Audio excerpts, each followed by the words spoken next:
अब हाँ हाँ अब सुनो। अब उत्तम सत्य धर्म के स्वरूप का वर्णन करते हैं। जो सत्य वचन है वह ही धर्म है। यह सत्य वचन दया धर्म का मूल कारण है। अनेक दोषों का निराकरण करने वाला है। इस भाव में तथा पर भाव में सुख का करने वाला है। सभी के विश्वास का कारण है। समस्त धर्मों के मध्य में सत्य वचन प्रधान है। सत्य है वह संसार समुद्र से पार उतारने को जहाज है। समस्त विधानों में सत्य बड़ा विधान है। समस्त सुख का कारण सत्य ही है। सत्य से ही मनुष्य जन्म की शोभा है। सत्य से ही समस्त पुण्य कर्म उज्ज्वल होते हैं। जो पुण्य के ऊंचे कार्य करते हैं उनकी उज्ज्वलता सत्य के बिना नहीं होती है। सत्य से ही सभी गुणों का समूह महिमा को प्राप्त होता है। पहले पैराग्राफ में कहा है कि सत्य धर्म इतना महिमावंत है कि सत्य है तो ही सारा विश्व टिका हुआ है। बंद किया है?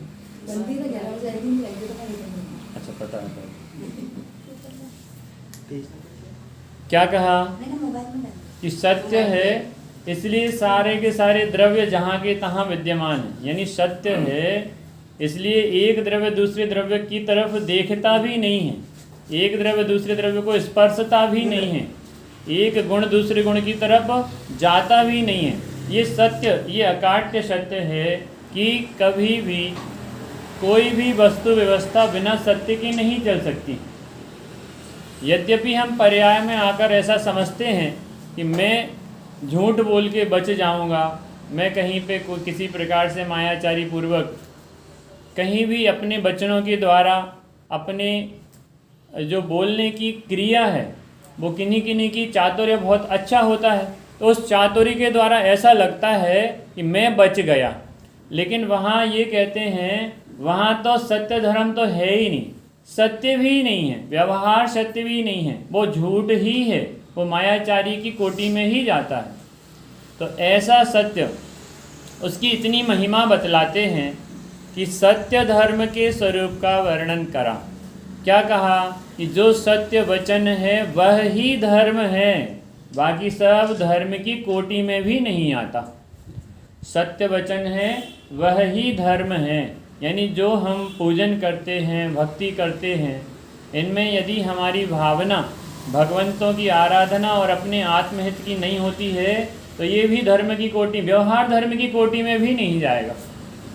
ये भी मात्र सांसारिक पुण्य बंध का सहज कारण है, बाकी इसमें यदि हस्तक्षेप रहेगा तो वो भी पाप बंध का कारण हो जाएगा।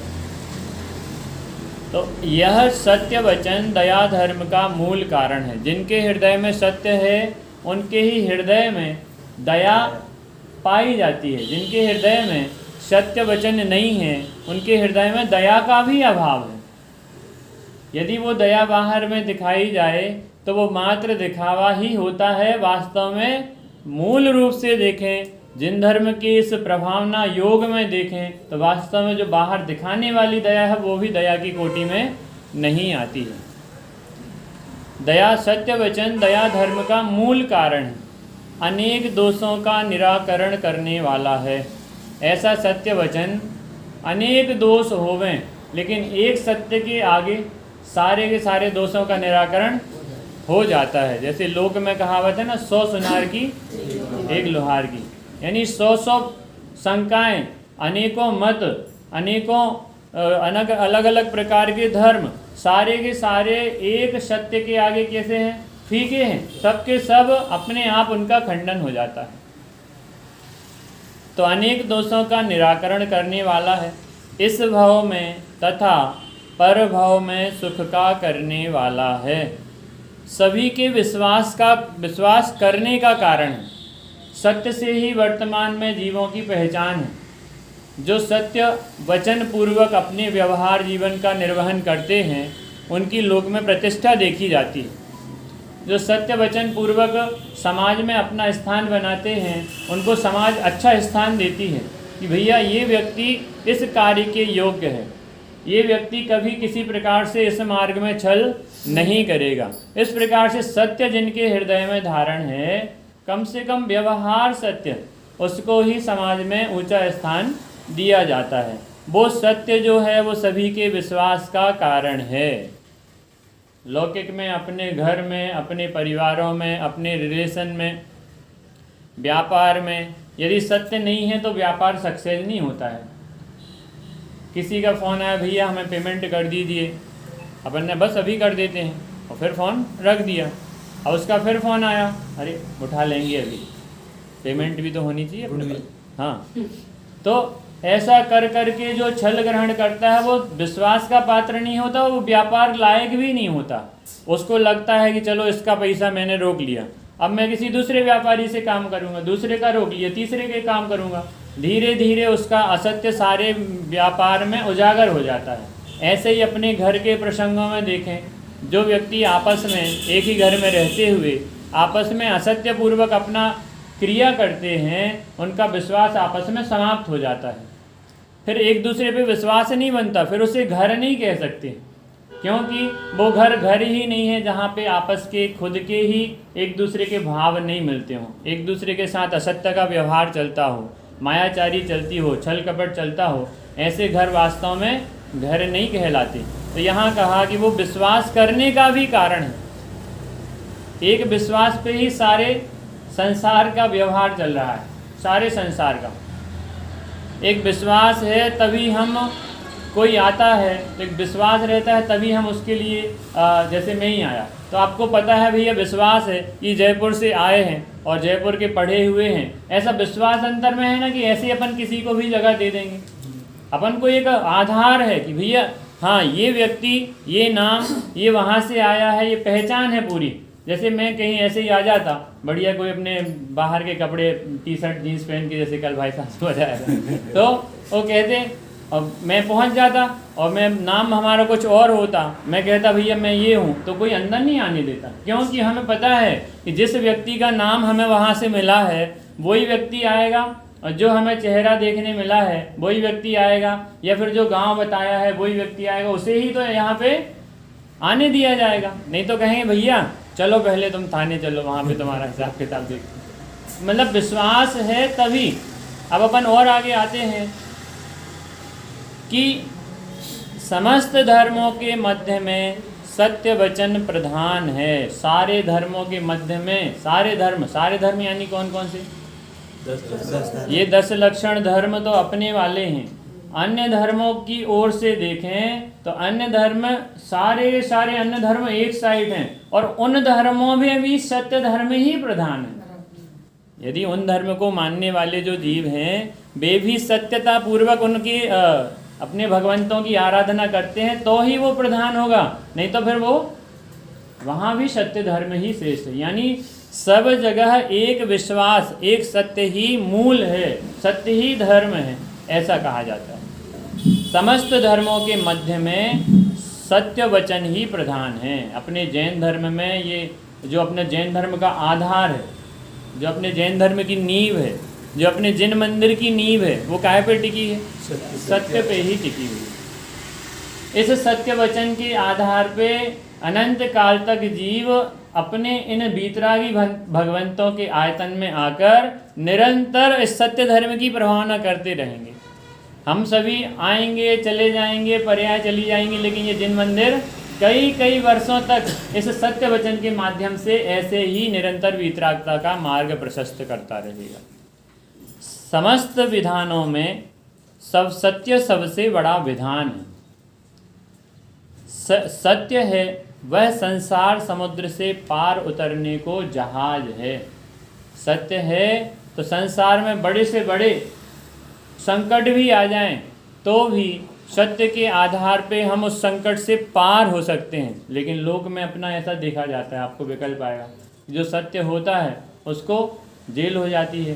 जो सत्य मतलब बाहर में देखने में आता ना, वकीलों के माध्यम से कोर्ट कचहरी में जो सही व्यक्ति होता है उसे सज़ा हो जाती है, जो गलत व्यक्ति होता है वो अपना गलत दुरुपयोग करके पैसा अधिक का वो अपना बच जाता है। तो अपन को क्या लगता है कि वो बच गया,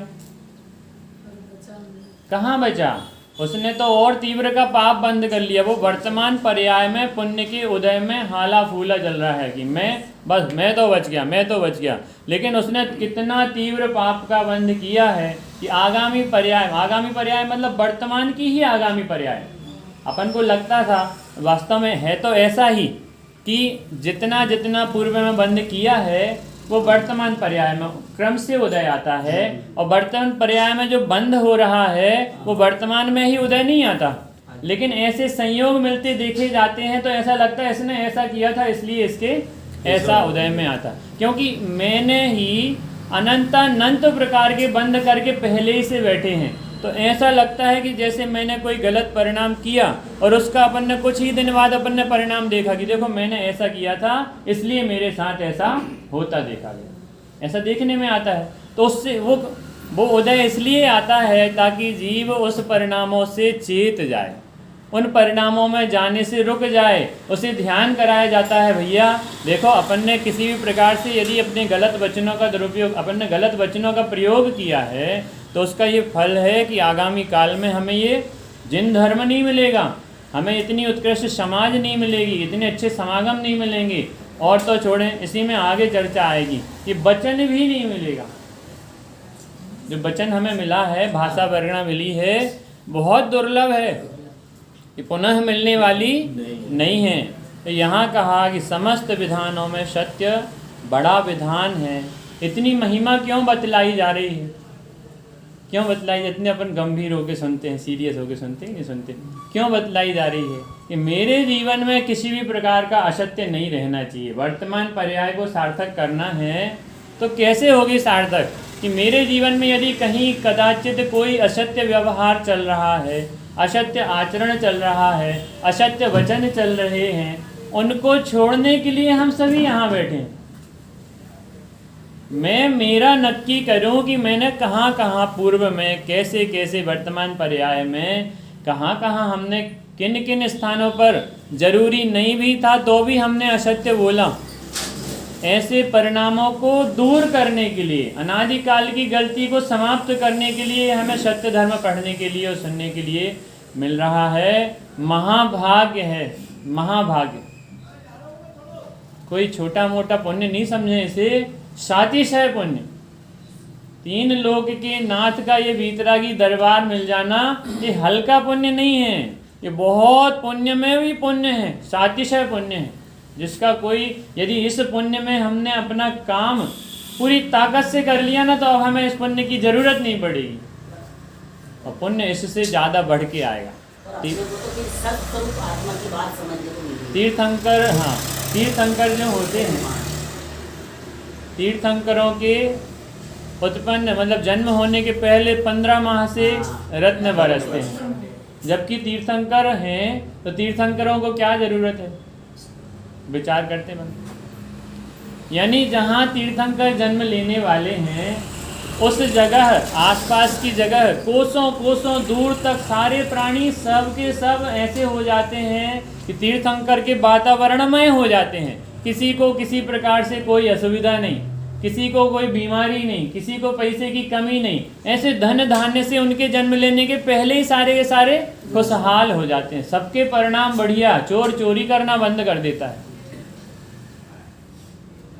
हिंसा करने वाला हिंसा करना बंद कर देता है, कहीं मारकाट नहीं होती है, कहीं ये मांस मछली अंडा इनका उपयोग ही नहीं होता, सेवन ही बंद हो जाता है सब। ऐसा नहीं कि किसी समय में होता नहीं हो, होता था। पूर्व काल में भी सारे अपने मुगल अवल शासक हुए हैं, उनने क्या क्या नहीं किया यहाँ पे आके। लेकिन जहाँ तीर्थंकर आने वाले होते हैं तो कहते ना, थी नरकों में भी शांति पड़ी। नरकों में भी एक क्षण के लिए ऐसी साता आ जाती है और हमारे आसपास का पूरा समागम बदल जाता है।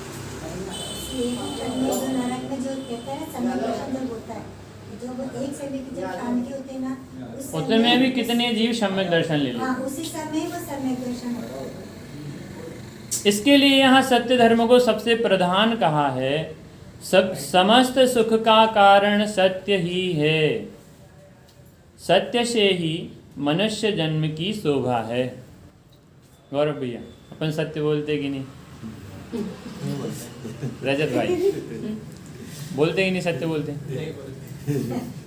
अपन को एहसास है ना, अपनी गलती का एहसास हो जाए, यानी हम अब अपने सही मार्ग में चलने को आगे हुए, बढ़ रहे हैं। मैं किसी के लिए, अपन का उदाहरण है ये, तो किसी का नाम लेते हैं तो ऐसा बुरा तो नहीं लगता होगा भाई, वो तो अपनी चर्चा है, साधर्मी वात्सल्य है। आप हमारे भाई हैं, हम आपके भाई हैं। नाम लेने से कुछ नहीं होगा, तो सभी की स्थिति एक जैसी, सभी की स्थिति है। अपन किसी पे आक्षेप नहीं करें, विकल्प करें, स्वयं के लिए करें। यद्यपि हमें अपने आस पड़ोस वालों का विकल्प पहले आता है, लेकिन उस विकल्प को आते हुए अपने आप को बीच में रखो, नहीं पहले में, कि असत्य छोड़ने के लिए कौन, असत्य बोलने वाला कौन, पहले में। अब असत्य छोड़ने वाला कौन, कि पहले में। अन्य की तरफ दृष्टि जाएगी।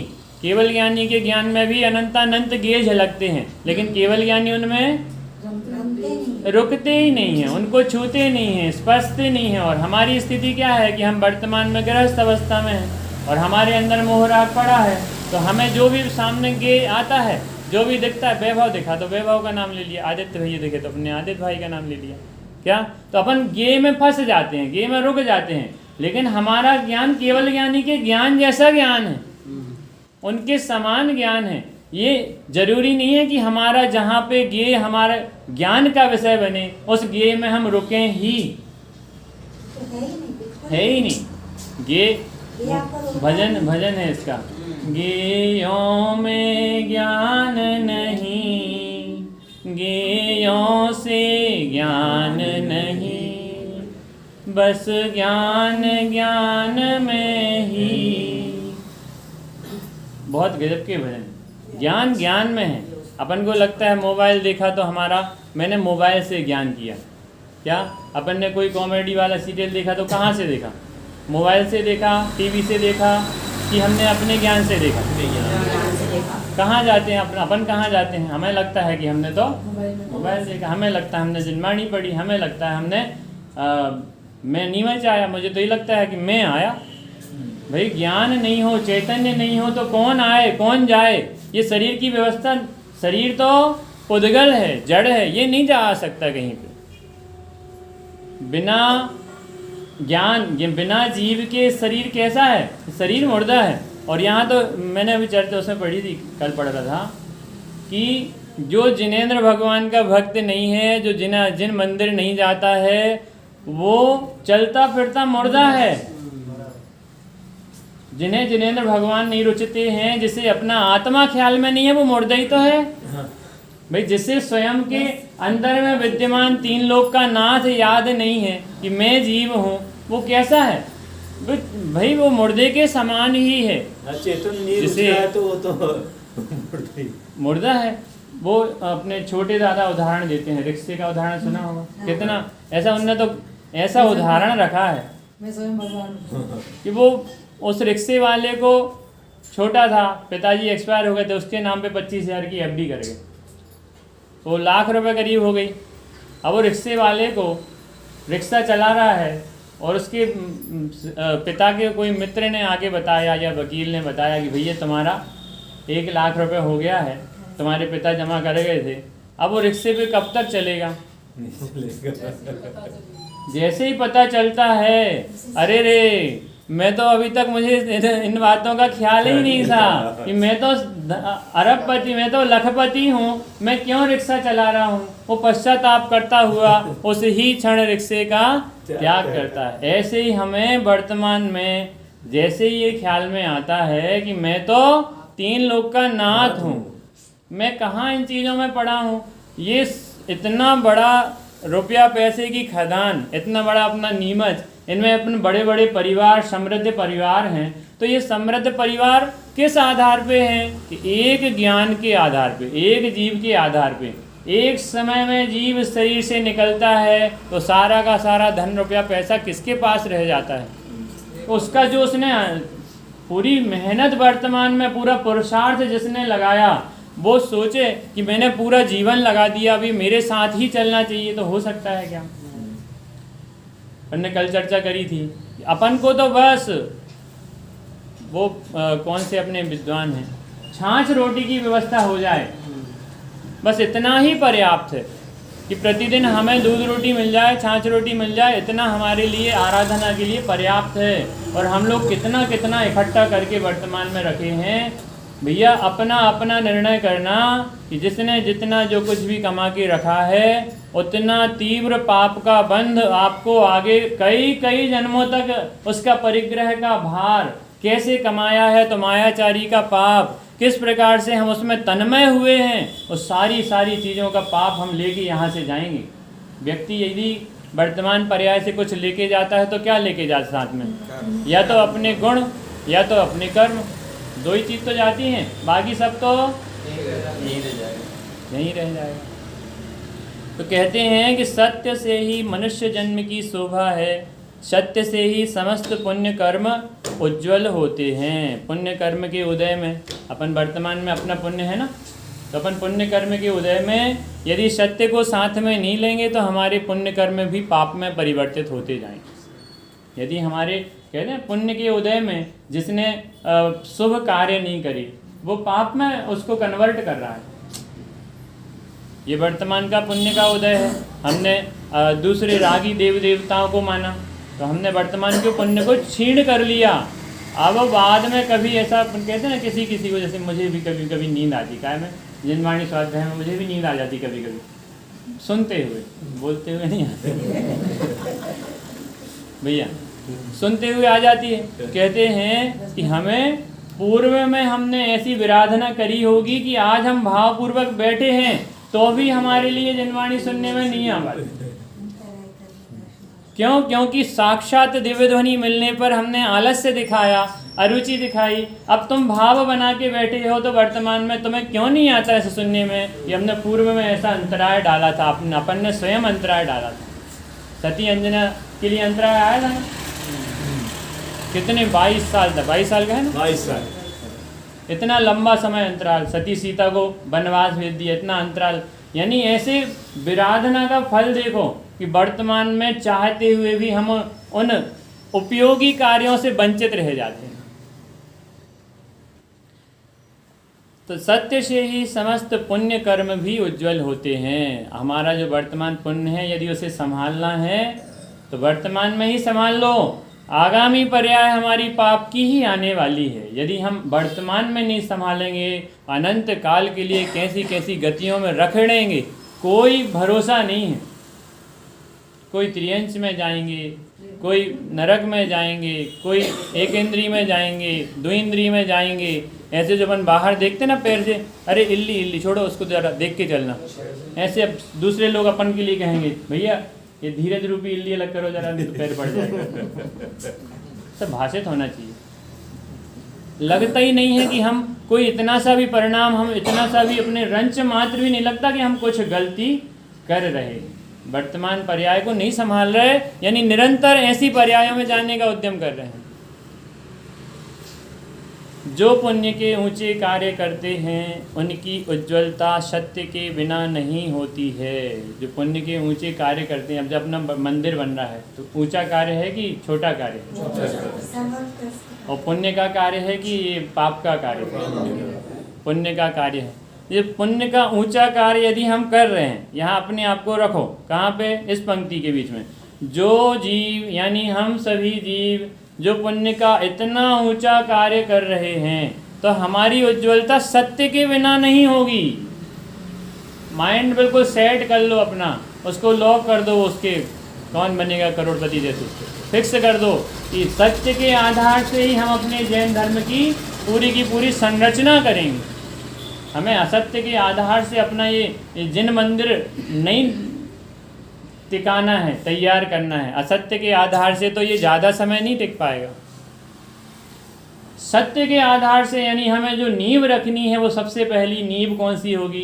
कि सत्य की नींव होगी। और एक व्यक्ति की नहीं, सारे अपने समाज की सत्य की नींव होगी। जो हमने पहली शिलान्यास की ईंट रखी ना, तो ये मायाचार पूर्वक नहीं रखी, मैंने उसमें सत्य अपने पूरे भावों को समर्पित किया है, अपने ज्ञान को, अपने परिणाम को उस ईंट के माध्यम से वहाँ रखा है, तब ये प्रभावना अनंत काल तक होगी। नहीं तो ऐसे ही मंदिर अप्रभावना के निमित्त बन जाएंगे। यदि हमारे परिणाम अच्छे नहीं होंगे, विशुद्धता नहीं होगी, तो ये अपने जिनालय अप्रभावना कराएंगे। लोग क्या कहेंगे, अरे वो तो ऐसा था भैया, वो तो उल्टा सीधा खाता पीता था, उसने मंदिर बनवाया है। तो बोलो प्रभावना होगी कि अप्रभावना? तो खोटे काम करता है, जो भी जैसे तस्करी वगैरह करता है। बिल्कुल, समय रहते हुए सारे कार्य हमारे लिए छोड़ने योग्य हैं, सारे कार्य, क्योंकि इन्हीं से अनंत पुण्य संचय करके हमें मोक्ष की ओर जाना है, और इन्हीं में लगकर अपने हम अन्याय अनीति से कमाए हुए धन को यहाँ लगाएंगे तो हम नरक की ओर जाएंगे। जो पुण्य के ऊंचे कार्य करते हैं उनकी उज्ज्वलता सत्य के बिना नहीं होती है। सत्य से ही सभी गुणों का समूह महिमा को प्राप्त होता है। बहुत सारे अच्छे गुण हों और एक असत्य वच झूठ सेती नरक पहुंचा। कौन गया नरक में?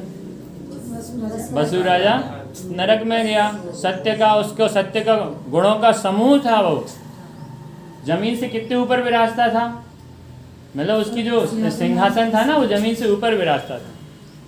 बच झूठ सेती, एक झूठ, पूरा जीवन उसने सत्य में निकाला, उसका नाम था, उसकी प्रसिद्धि थी, और एक झूठ के कारण वो सिंहासन वहीं के वहीं नीचे जमीन में आके धस गया।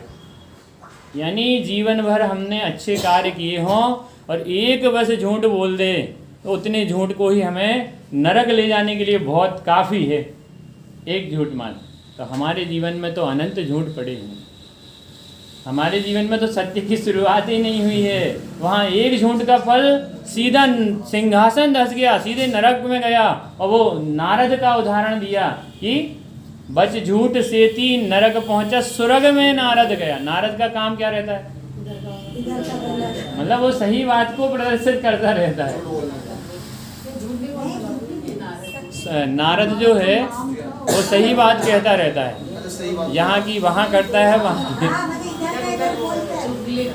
चुगली करता है लेकिन सही बोलता है। अच्छा, ऐसा सत्य का प्ररूपण करता है। हाँ, वापस आते हैं। क्या कहा? लौट आइए।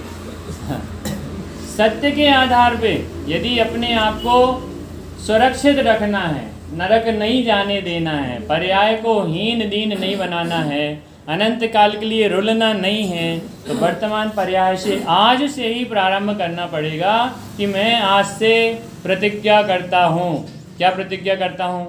कि बिना बहुत कोई संकट के बिना, ऐसा कम से कम इतना अपन रखें कि कोई बहुत ही बड़ी विपत्ति हो तब हम इसके अलावा कभी झूठ नहीं बोलेंगे। ऐसा अभी निर्णय वर्तमान में आज करें।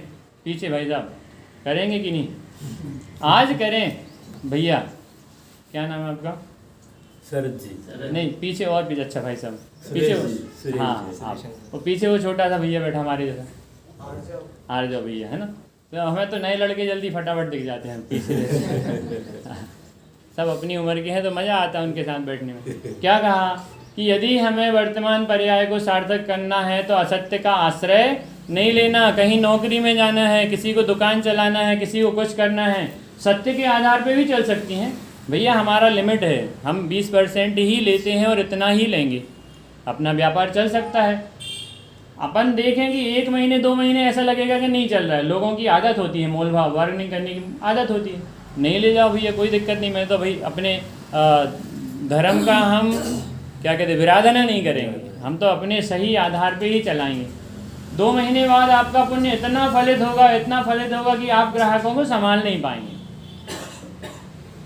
हम लोग तो कभी कभी आंसू आ जाते हैं। विद्वान बाजू में अपने पंडित राजेंद्र जी जबलपुर वाले आए, अब वो सहज में आ जाते हैं। वो तो हमारे आधे घंटे का प्रवचन होना था। अब मैं ग्राहक से कह रहा हूँ भैया आप थोड़ा रुक के आ जाना, मैं आधे घंटे प्रवचन सुन के आता हूँ। नहीं, मैं जब भी आता हूँ तब भी आप हमें ऐसे ही भगा देते हैं। वो देखो अपना कर्म का उदय कैसा है। वो अपन को ब्लैकमेल कर रहा है कर्म का उदय। आप हमारे साथ ऐसे करते हैं, हम जब भी आते हैं आप हमारे लिए ऐसे मना कर देते हैं कि हम पैसे नहीं देते हैं, क्या हो रहा है, कहाँ से ऐसी बातें। अब मुझे अंदर से ऐसा लग रहा है कि मैं कब चला जाऊँ, लेकिन उस ग्राहक ने मुझे जाने नहीं, मतलब ऐसा आंसू आ गए। भैया बताओ ऐसा पुण्य किस काम का?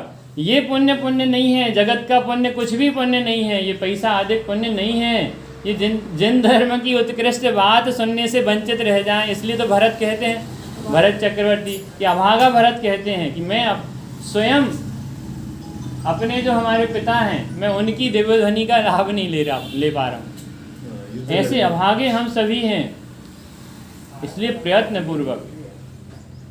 हाँ, तो सत्य से ही सभी गुणों का समूह महिमा को प्राप्त होता है। सत्य के प्रभाव से देव भी सेवा करते हैं। पूर्व में देवों की सेवा का प्रथमान योग में वर्णन आता है ना, देव सेवा करते हैं।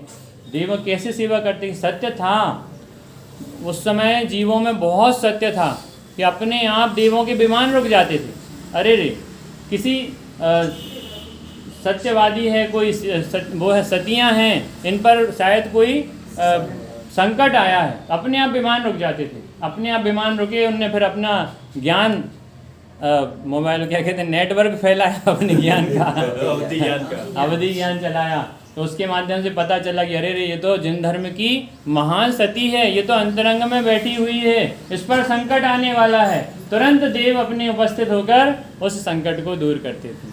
सत्य की देव भी सेवा करते हैं। यहाँ जिनवाणी की लिखी हुई एक एक बात बिल्कुल 100% सत्य है, भगवंतों का आदेश है, भगवंतों की आज्ञा है। ये तो हमारे माथे पे बिल्कुल विराजमान होनी चाहिए कि हमारी जिनवाणी माता कभी गलत नहीं कह सकती। अपने आचार्यों के जो पूर्व के शास्त्र हैं, इनमें तो बिल्कुल अकाट सत्य जैसे सर्वज्ञ भगवान की देशना उपलब्ध है। सत्य सहित ही अनुव्रत महाव्रत होते हैं।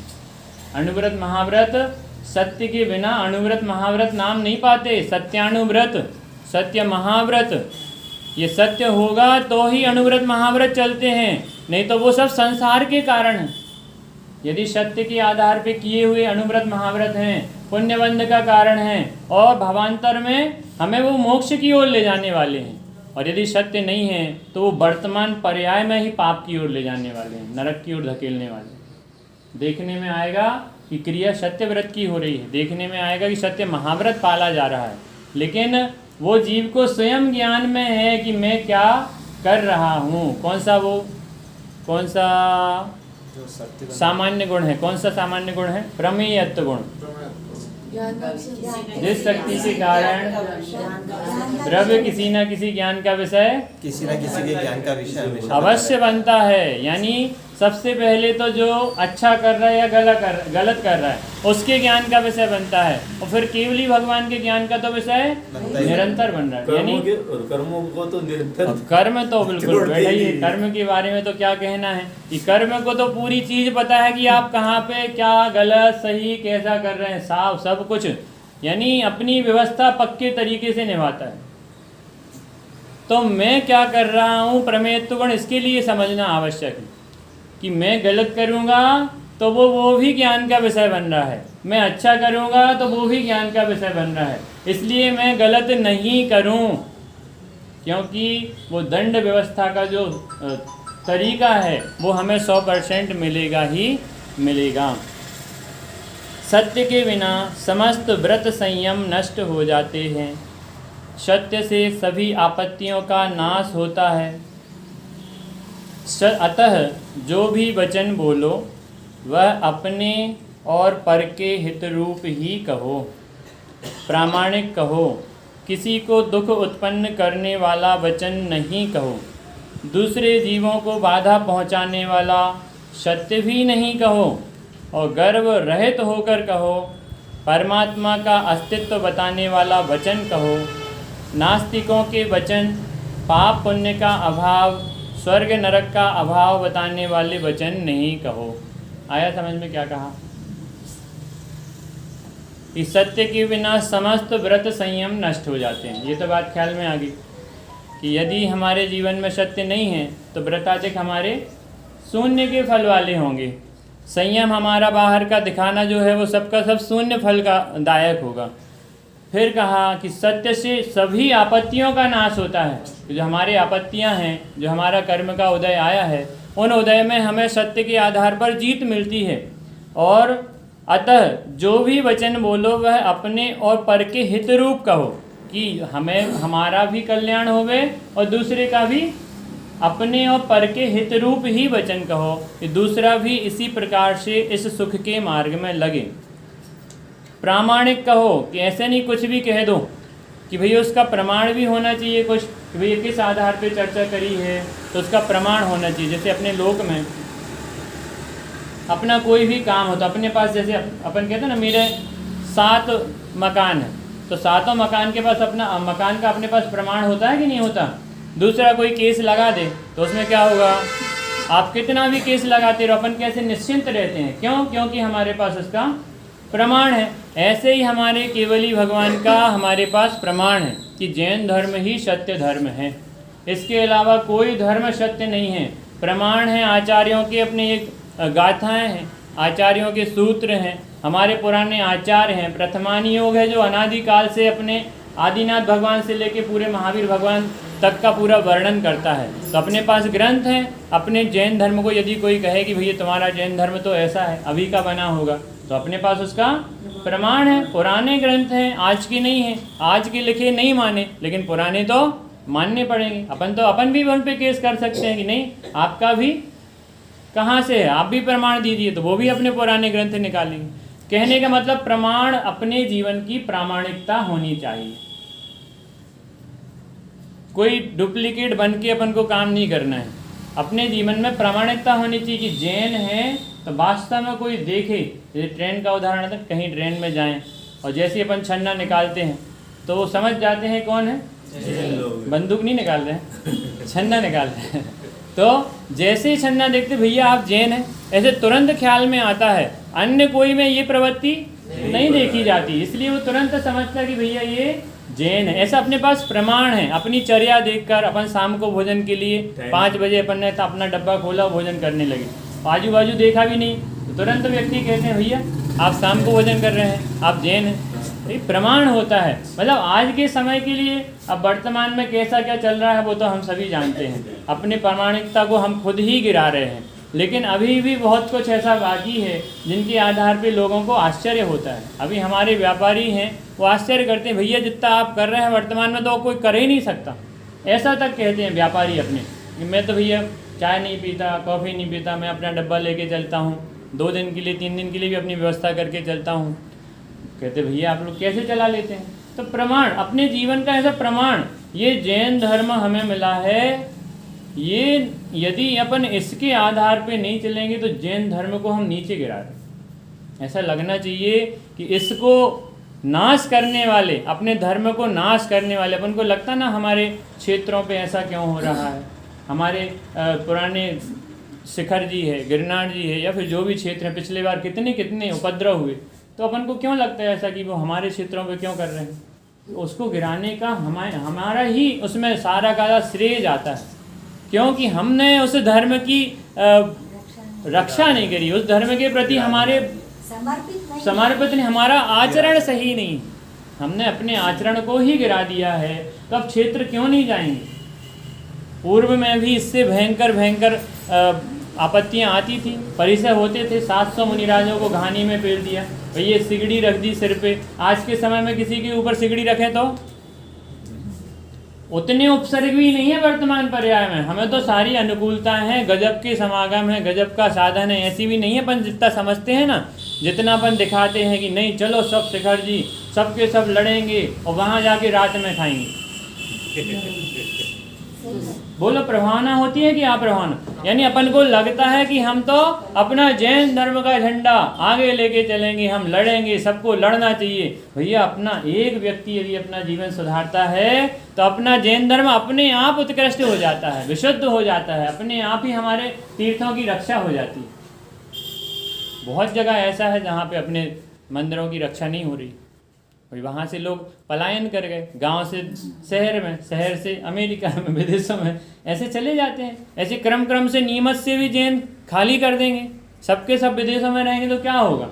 मोहल्ले से कॉलोनी में जा रहे फिर? हैं, मोहल्ले के सारे मंदिर सोने हो जाते हैं। तो बोलो ये अप्रभावना में, हाँ कुंदनपुर में एक ही जैन का है, वहाँ तो मंदिर में उसके अलावा यही नहीं है। सही बात है।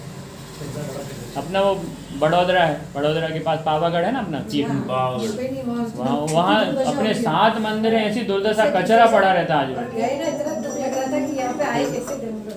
एक अपना MP का एक वो लगा है, वो बस प्रक्षाल करता है। इतनी गंदगी टाइप लगती है कि अपने भाव ही नहीं रोकते वहाँ। तो क्या समझ में आना चाहिए अपने परिणामों को। इतना दुख लग रहा था कि मतलब आप बात के बाद गिराजी तो आ जाएगी। अपन को ये समझ में आना चाहिए कि मैं सबसे पहले अपने परिणामों को उज्जवल करने का अभ्यास करूं।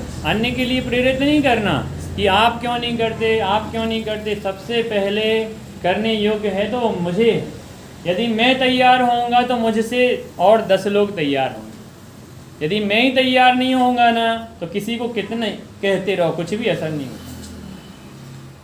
पिताजी बीड़ी पीते हैं, सिगरेट पीते हैं, और बच्चे को एक दिन धोखे से देख लिया, वो कागज़ के ऐसे रोल बना के उसमें आग लगा के ऐसे कर रहा होगा, वो तुरंत पिटाई लगा दी, बेटा सिगरेट नहीं पीनी चाहिए। क्यों पिताजी? आप भी तो पीते हैं। अब क्या कहेगा पिताजी? यानी हम गलती करें और दूसरों में सुधार करें, ये कोई उचित मार्ग थोड़ी है। आप कुछ भी करते रहो और हमें टोको, ये सही नहीं है। पहले आप अपना जीवन सुधारो। आज के बच्चे डरते नहीं है किसी से। माता पिता को माता पिता नहीं समझते हैं। तुम क्या कर रहे हो वो बता देते हैं, सीधा बता देते हैं, भैया आप भी तो सुधार करो। आज के बच्चे बहुत बहुत एक्स्ट्रा माइंड, कितना गजब का माइंड। ऐसे अपन को जगह जगह पे हम तो कहते हैं, अपन को सावधान करते हैं, भैया अपनी गलती मैं खुद सुधारूं, फिर मैं इनसे कहने का हकदार हूँ। गांधी जी का उदाहरण, गुड़ का। गांधी जी को भी गुड़ बहुत पसंद था, अब वो ही नहीं छोड़े थे। और उसकी माँ उसके पास आई, सुना तो सभी ने, आदित्य भी नहीं सुना, आदित्य भैया को सुना देते। माँ कहती है, भैया बापूजी ये मेरा बेटा बहुत गुड़ खाता है, मानता ही नहीं है, इसको समझाओ ज़रा, ये छोड़ दे ज़रा। अब गांधी जी कैसे कह देंगे छोड़ दे, उन्हीं को इतना पसंद था गुड़। वो कहते हैं तुम 7 दिन बाद आना। तो 7 दिन बाद आके फिर पूछा, उनने समझाया बेटे को, उस बेटा मान गया। अब उसको प्रश्न हुआ महिला को कि आपने उस दिन ये चीज़ समझानी थी तो उस दिन क्यों नहीं समझाई? भैया तब तो मैं भी बहुत गुड़ खाता था, मैं उसको कैसे समझाता। यानी प्रैक्टिकल जीवन, पहले आप बदलो फिर अन्य बदलेगा। भगवान पहले बदले, फिर ये हमें वीतरागता का मार्ग मिला। भगवान यदि बदले नहीं होते, वीतरागी नहीं होते, तो हम इस मार्ग पे नहीं लगे होते। हम भी, अपन तो देखें ना वर्तमान में, यदि हमें ये उत्कृष्ट धर्म नहीं मिला होता, गुरुदेव श्री जैसे उत्कृष्ट विद्वान नहीं मिले होते, ऐसे गजब गजब के हमारे आचार्य नहीं मिले होते, तो हम कहीं ना कहीं खड़े होके आज चाट के ठेले पे चाट खाते, ऐसे कहीं पे जाके कहीं ताश खेलते, पत्तियां खेलते, ऐसे अपने धर्म को नष्ट करते, अपनी संपत्ति को नष्ट करते।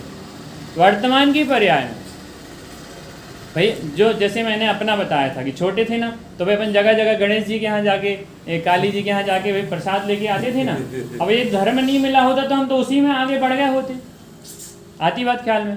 यदि ये उत्कृष्ट धर्म नहीं मिले, अपने पापा लोगों जैसे अनुकूल संयोग नहीं मिले, उत्कृष्ट धर्म के धारक नहीं मिले, तो हम तो सभी उस मार्ग में चले जाए ना। क्योंकि गलत मार्ग किसी के लिए बताना नहीं पड़ता कि इस मार्ग पे जाओ, सहज ही उपलब्ध है। वो सहज में ही सारा का सारा खुला है। संसार मार्ग तो सारे जीवों के लिए खुला है। मोक्ष मार्ग बहुत उत्कृष्ट पुण्य के धारक है, से हम सभी भव्य जीवों के लिए खुला है। अपने आप की भव्यता का बहुत विचार करो। सत्य अतः जो भी वचन बोलो वह अपने और पर के हित रूप ही कहो, प्रामाणिक कहो। इस बात पे चर्चा चल रही थी, नहीं तो प्रामाणिकता के लिए भूल जाएं। अपना जीवन प्रामाणिक बनाओ कि वास्तव में हम जैन हैं, दिगंबर हैं। किसी को दुख उत्पन्न करने वाला वचन नहीं कहो, जिससे किसी को दुख उत्पन्न होवे। मुझे कोई बात पता चले, अब मेरी बात जैसे गौरव भैया को पता चले, अब सबके सामने आके गौरव भैया, अरे धीरज जी तो ऐसे हैं वहाँ पे, सबके सामने ऐसा कहे तो क्या होगा? किसी को दुख उत्पन्न करने वाले वाक्य भी नहीं कहो। क्यों नहीं कहो भाई? हमें पता चली है तो व्यक्तिगत, अब मैंने चर्चा करी थी ना कि पंडित जी आपके बारे में, हाँ भैया पहले मैं था, अब मैंने अपना सुधार किया है। इस प्रकार से व्यक्तिगत जब उस चर्चा का समाधान होता है, चर्चा होती है, तो वो चीज़ छूट सकती है। लेकिन जब सामाजिक रूप से बड़े रूप में किसी की ऐसी चर्चा कही जाए तो उसे दुख होता है और वो चीज़ फिर कभी नहीं छूट सकती, वो उसमें जलता रहता है। ठीक है, अब हम कभी नहीं सुधार करेंगे। मेरे युवाओं में एक लड़का था, साथ में बैठते थे हम लोग, रात में बैठते हैं, लघुजन सिद्धांत प्रवेश की कक्षा चलाते हैं। तो कक्षा चलाते हैं, अब वो मुश्किल से 8-10 दिन कक्षा को चालू किए हुए पिछले साल, 2 साल 1.5 साल पहले। अब वो घर पे गया तो किसी बात पे उसको गुस्सा आ गया, उसने मम्मी को ज़ोर से चिल्ला दिया। अब मम्मी ने धोखे से ये कह दिया, यही सीखते हो कक्षा में जाके। उस दिन से आज तक कक्षा ही में नहीं आ रहा। क्या समझ में आई बात कि भाई बहुत भैया आज के समय में एक दूसरों के प्रति कैसे करुणा के भाव, और ये भी ख्याल में रहना चाहिए कि इस बात से कदाचित वो इससे और दूर हो जाएगा। इसलिए ऐसी बात कभी नहीं कहना। ये कहना भैया अपन को इतना अच्छा धर्म मिला है, इतना उत्कृष्ट पुण्य का उदय है, अपन को क्रोध नहीं करना चाहिए। और उसने ये समझा कि पाठशाला में सीखते हो तो पाठशाला नहीं जाना। इसका एक और उदाहरण देते हैं, अच्छा सुनने में बढ़िया, कि एक शराबी के घर में अखबार आता था। तो अखबार आता था, रोज़ अखबार पढ़ता था। उसमें लिखा था, उसकी पत्नी ने पढ़ा, उसमें लिखा था क्या कि शराब के इतने नुकसान, एक परिवार पूरा शराब के कारण से पूरा का पूरा मर गया, पागल हो गया। तो वो कहता बस आज से बंद। बताओ। पत्नी खुश हो गई, भैया आज से शराब बंद। पूछा क्या बंद? कि आज से अखबार बंद। क्या समझ में आया? इसलिए हमें ऐसे मार्ग में नहीं पड़ना है जिससे कि जीव कहीं अन्य दिशा में चला जाए। ये सारे के सारे उदाहरण हमें सिद्धांत पकड़ने के लिए बताए जाते हैं। हमें ये वर्तमान पर्याय में अखबार बंद नहीं करना है, हमें तो ये जिनमार्ग खुला रहे इसके लिए सतत प्रयास करना है। किसी को दुख उत्पन्न करने वाले वचन भी नहीं कहो, दूसरे जीवों को बाधा पहुंचाने वाला सत्य भी नहीं कहो। दूसरे जीवों को बाधा पहुंचे ऐसा सत्य भी नहीं कहो जिसके कारण से लोग यहाँ वहाँ से छिपके निकलें। भैया पता चल जाएगा तो क्या सोचेंगे, समाज में पता चल जाएगा तो क्या सोचेंगे, और किसी ने कह दिया तो उसको कितना दुख होगा। वो अपना वर्तमान पर्याय में अपघात भी, मरण भी कर सकता है। यदि किसी के बारे में कोई ऐसी बात बता दी जाए तो उसको अपने आप में इतनी शर्मिंदगी होगी कि वो वर्तमान आयु भी छोड़ सकता है, यानी आयु आएगी तो आत्महत्या भी कर सकता है। इसलिए क्या कहा कि दूसरे जीवों को बाधा पहुंचाने वाला सत्य भी नहीं कहो। और क्या कहा कि गर्व रहित होकर कहो, जो कुछ भी कहो निर्मल परिणामों से कहो। गर्व रहित होकर कहो, परमात्मा का अस्तित्व बताने वाला वचन कहो। जब भी चर्चा करो परमात्मा का अस्तित्व बताने वाला वचन कहो। भैया भगवान है, 3 लोक के नाथ है, जैसे हमारे अंदर विद्यमान है, ऐसा अस्तित्व वाली चर्चा करो ताकि उसको बहुमान है, उसको लगे कि वास्तव में हम इस जैन धर्म के अनुयायी हैं। ऐसा नहीं लगे कि इस पर्याय की बात तो कुछ है ही नहीं। नास्तिकों के वचन पाप पुण्य का अभाव, स्वर्ग नरक का अभाव बताने वाले वचन नहीं कहो। नास्तिकों के वचन होते हैं ना, कुछ नहीं होता धर्मरम। तुम्हें पता है, देखो हम शराब पीते हैं और हमारे पास कितना पैसा है, शराब पीते हैं और आज तक मुझे एक रोग नहीं आया, ऐसे वचन नहीं कहो। और उसकी महिमा भी नहीं करो। अपन को देखने में आता है, हम लोग के यहाँ ऐसा आता है, बहुत लोग जैसे कभी चर्चा होती है कहने लगते हैं भैया देखो वो शराबी, आज तक उसे कुछ बीमारी भी नहीं आई, और तुम्हारे घर में देखो कभी तुम बीमार रहते हो, कभी पापा बीमार रहते हैं, कभी भाई बीमार। ऐसे दिखा के अपने धर्म का अपयश मत करो। और यदि कहीं ऐसी चर्चा होती है तो चुपचाप निकल जाओ। हमें ऐसी चर्चा सुननी नहीं जिससे हमारा माइंड डाइवर्ट हो। भैया हमारा इतना उत्कृष्ट ज्ञान है, हमारा इतना उत्कृष्ट मस्तक है, हम हर किसी की बात सुनने के लिए और हर कोई चर्चा करने के लिए नहीं है। कहते हैं नास्तिकों के वचन, ये नास्तिक हैं जो हमें जिन धर्म से बाहर ले जाते हैं, वो नास्तिक। जो जिन धर्म की सही बात नहीं बताया वो नास्तिक। पाप पुण्य का अभाव, कि पाप कुछ नहीं होता है, पुण्य कुछ नहीं होता है, तुम तो बढ़िया खाओ पियो मौज करो, अच्छा बढ़िया आनंद से रहो, कुछ नहीं है, पाप पुण्य कुछ नहीं होता, आगे पीछे आनंद से रहो। ऐसे वचनों का नहीं कहना, स्वर्ग नरक का अभाव बताने वाले कि स्वर्ग वर्ग कुछ नहीं होता। कौन देव तुमने देखा आज तक? देव देखा है? ऐसे ऐसे वचन कि देखा तुमने देव आज तक? नहीं देखा यार। तो फिर क्यों दिमाग लगाते हो? नरक देखा क्या तुमने कभी? वर्तमान में भी नरक है भाई। अपन लोग को नरक दिखता नहीं है, वर्तमान में नरक है अपने सामने, आंखों के सामने। क्यों नहीं है? अपने आप आसपास घटनाएं होती हैं, एक्सीडेंट होते हैं, अपने आसपास सारी की सारी वेदनाएं। कोई जीव को वेदना हो कितनी पीड़ा में रहता है। नरक है, वर्तमान की पीड़ा नरक की वेदना जैसी होती है एक एक चीज़ की। कोरोना में कैसे नरक से समझ गए, नरक जैसे ही व्यवस्था थी। अपने पिता अपने माता कोरोना में हॉस्पिटल में पड़े थे, वो कैसे पड़े थे कोई हिसाब नहीं है, देखने नहीं मिलता था। उनकी वेदना सिर्फ वो ही जानते थे, जाने नहीं मिलता था, छूने नहीं मिलता था, दूर रखा जाता था। वो तो मुझे तो अपना पापा के याद आता है कि कैसे मतलब उस समय ऐसे हॉस्पिटलों में जगह ही नहीं है। मेट्रो हॉस्पिटल में खड़े हो गए तो वहाँ पे भैया भर्ती कर लो, नहीं भैया हमारे यहाँ जगह नहीं है। कितना ज़्यादा अंदर पीड़ा होती हुई, नरक की वेदना जैसी वेदना होती है कि अपना संयोग है। लेकिन पुण्य का उदय रहता है तो पापा के जो धर्म मित्र हैं वहीं जबलपुर में, वो कहने लगे तुम चिंता मत करो, मैं भर्ती करवाता हूँ।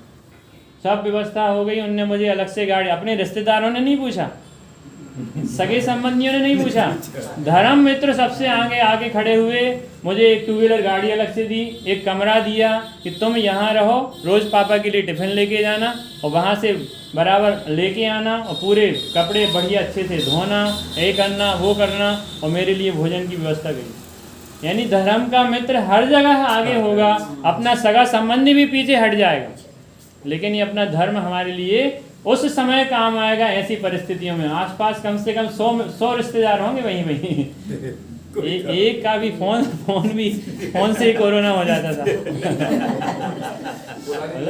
ख्याल में आता है क्यों? फोन लगाएंगे तो अब भी कहेंगे भैया टिफिन बना दो, कुछ कर दो। यानी ख्याल में आना चाहिए कि धर्म की कितनी महिमा है।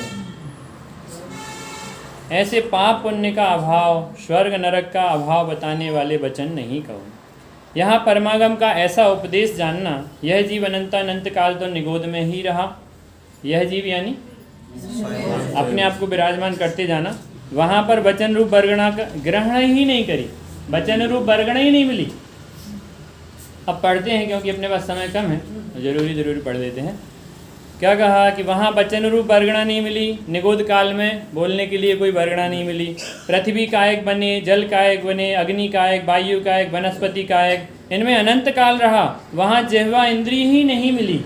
वर्तमान पर्याय में गलतियाँ करेंगे तो ऐसी पर्याय में जाना पड़ेगा। ये जीव ही नहीं मिलेगी। जो अपनी जीव को बहुत ज़्यादा चलाते हैं ना, उनको ये जीव ही नहीं मिलने वाली है। बोलने की शक्ति ही नहीं पाई। जब विकल चतुष्क में उत्पन्न हुआ, पंचेंद्रिय त्रियंच में उत्पन्न हुआ, वहाँ जिह्वा इंद्री पाई तो भी अक्षर स्वरूप शब्दों का उच्चारण करने की सामर्थ्य नहीं मिली। अब जैसे त्रियंच पर्याय में गए तो अपन को बोलने की सामर्थ्य ही नहीं है जिससे अक्षर रूप परिणमित हो जाए, ऐसी सामर्थ्य उस पर्याय में जाके नहीं है। एक मनुष्य पने में ही वचन बोलने की शक्ति प्रकट होती है। ऐसी दुर्लभ वचन बोलने की सामर्थ्य को पाकर उसे असत्य वचन बोलकर बिगाड़ देना बड़ा अनर्थ है।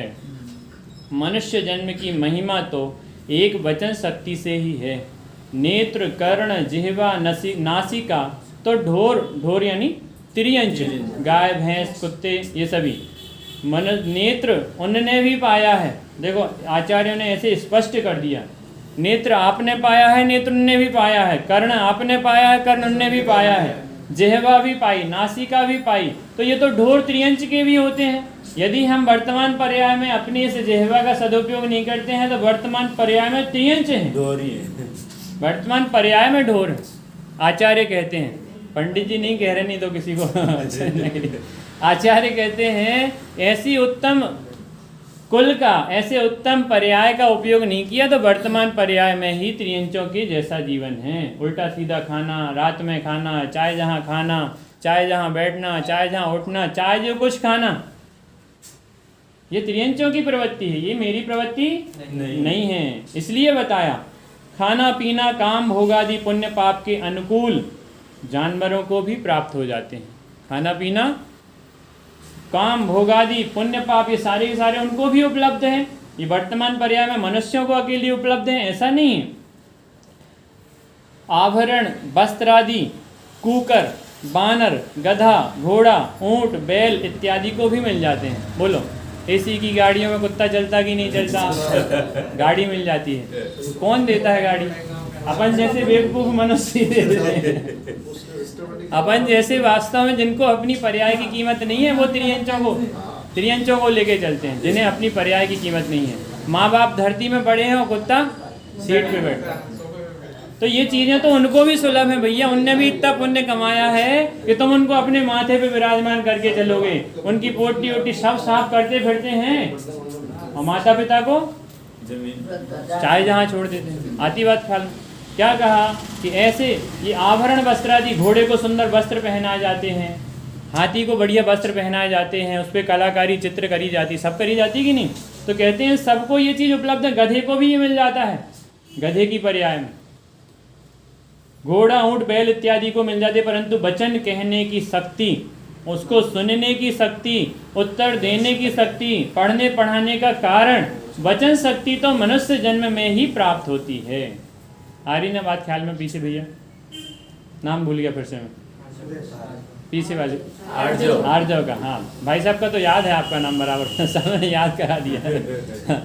क्या कि ये सारी शक्तियां हमें उसमें भी मिल जाएंगी, त्रियंच पर्याय में मिल जाएंगी। तो हमने मनुष्य पर्याय में आके क्या किया? हमने त्रियंच जैसा जीवन किया तो क्या किया?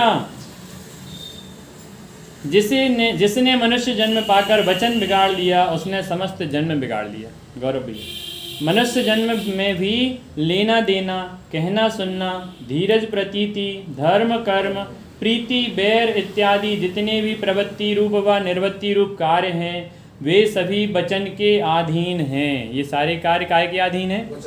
वचन के अधीन हैं। जन्म में भी लेना देना वचन के अधीन, कहना सुनना वचन के अधीन, प्रतीति, धीरज सब वचन के अधीन, धर्म, कर्म ये सारे के सारे वचन के अधीन हैं। और एक वचन को जिसने बिगाड़ लिया उसने अपनी वर्तमान मनुष्य पर्याय को भी बिगाड़ लिया।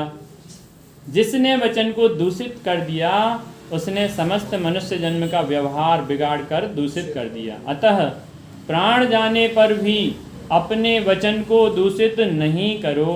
परमागम में ये 4 प्रकार के वर्णन हैं, इनको नहीं पढ़ते हैं, थोड़ा सा अपन लास्ट का ले लेते हैं। बहुत सारी चर्चा है, आप सभी पढ़ना, कल मैं पूछूंगा कि आपने क्या क्या पढ़ा है।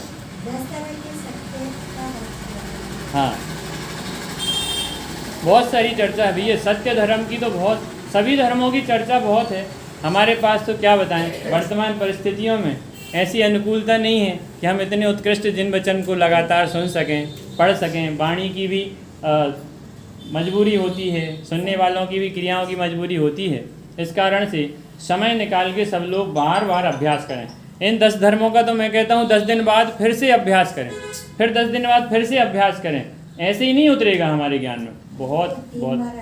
बहुत तैयारी, तीन बार तो आते ही आते हैं। मैं प्रत्येक 10 लक्षण के बाद पुनः उसे 2 बार और पढ़ना चाहिए समय निकाल के। मंदिर जी में जो स्वाध्याय चलता है तो चले, अलग से हमें इनको पढ़ना चाहिए, क्योंकि यहाँ पे अपना समय का नियम रहता है। तो उस समय के नियम में कितना अपन चर्चा करें। आगे चर्चा आती है कि गर्हित वचन का त्याग, हास्य, कर्कश, असमंजस, प्रलपित इत्यादि आगम विरुद्ध वचन कहना वो भी गर्हित वचन है। अप्रिय वचन का त्याग, सावध्य वचन का त्याग। और इसमें आगे आती है तू मूर्ख है, किसी को अपन ऐसा कहे ना तू मूर्ख है, पेज नंबर 301 पर ऊपर, मूर्ख है, बैल है, ढोर है, रे मूर्ख तू क्या समझेगा। ऐसे अनेक प्रकार से चर्चा करें। वर्तमान में उसमें जीव देखें, ज्ञान देखें, किसी को कम नहीं समझें।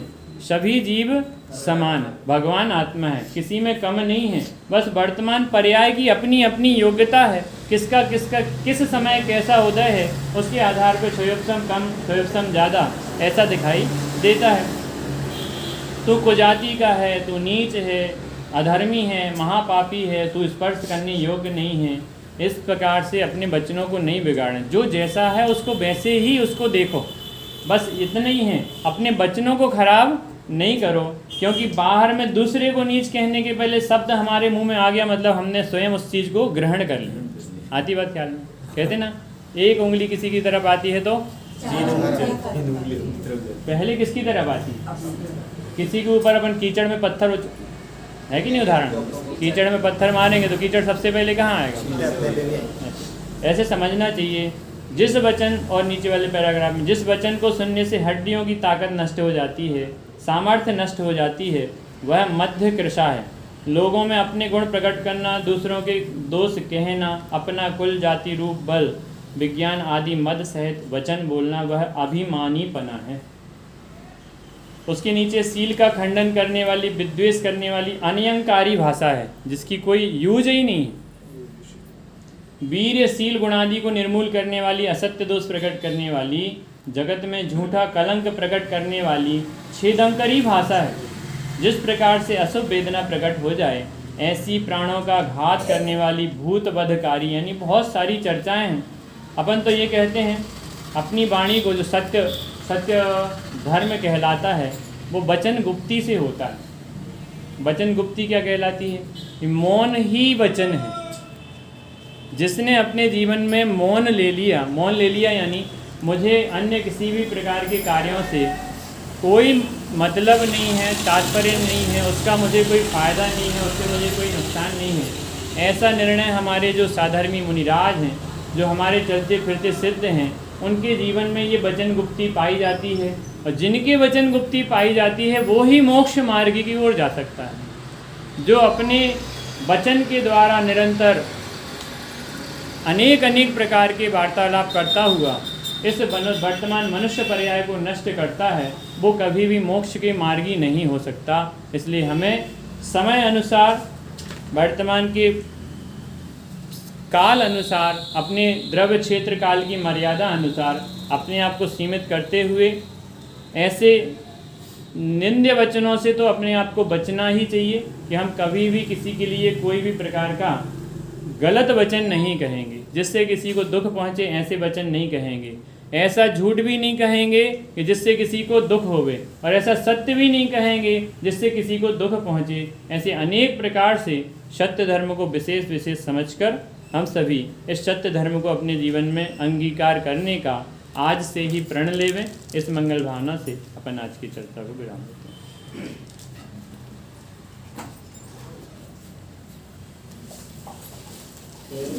दिनवाणी